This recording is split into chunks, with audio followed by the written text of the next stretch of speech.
That way the battery, the system won't shut down after 45 minutes or whatever either. Anyway, so back to the story. So construction of log cabin begins. Here's the cabin, and so this is now going to be a brief history of the cabin up till the time we purchased it, and what was in it, and what transpired. Again, I'm a temperature person guy, and I'm into those kind of histories, and so Shaker sold in the 40s, cabins built in 1887, and you'll see what the temperature was as they were building. It was on an uprise a little bit. The original cabin was 2,700 square feet, built on the former Shaker Village property.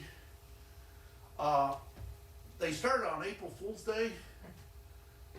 I don't know if that's good or bad. And rivers unleash fury. It's a deluge. It's that was an incredible the flood. worst things ever seen. And until December 18, 2023, a repeat of the storm and the river fury in Lewiston, Auburn again. So history has a way of repeating itself wasn't over as to high, a different right? rhyme. 2023 wasn't as high as 87. 87. was it? Right. Yeah, and the article Pretty says close. it wasn't quite as bad as we April Fool's Day. and then anyone remember Black Monday, November 9th, 1987? Panic.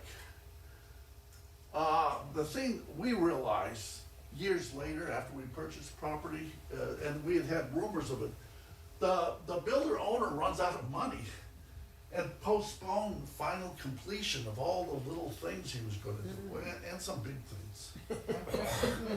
But fortunately for him, rising temperatures is good news for the world. Cartels lose control of high pricing due to lower demand, and so prices started plunging.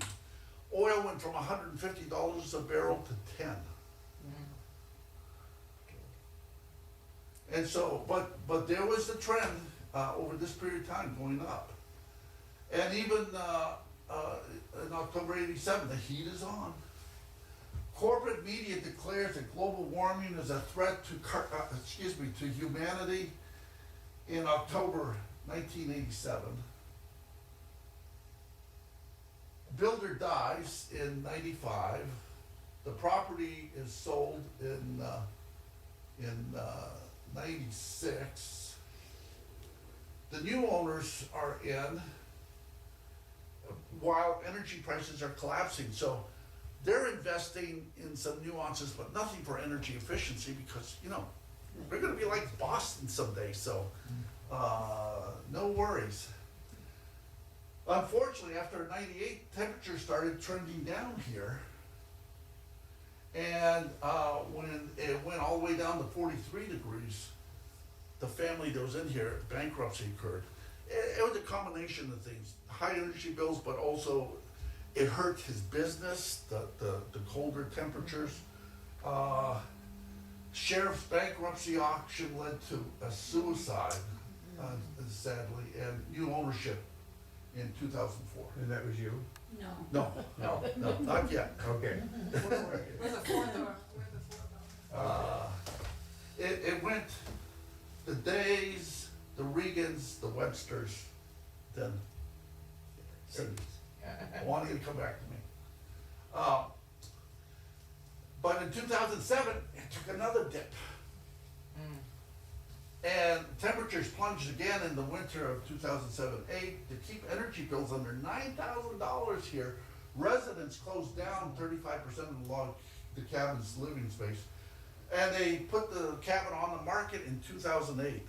Now you can ask your question. And now you bought it. Yes. Okay. I was waiting for that. So here's what it looked like, cleaned out the great room here. And what the Websters had done was they had learned a good rule: only warm the rooms you need. Close vents, entryways, and unused rooms, and turn the thermostat down. She had 2 kids. Yeah, I sometimes say 4, and Cindy will correct me. I've got that down now. But all they had to do here, original living space was 2,700 square feet. Square feet of living space heated during the winter. You see this entryway here and the one up above. There's no water on this side. Just put a heavy quilt or something there. The thermostat is beyond, so they just let this go It down closes to off. 40s, high 30s. They would close it off during the winter. So they were closing off, as I said, these two regions. And so they got it down to about 1,800 square feet of heating.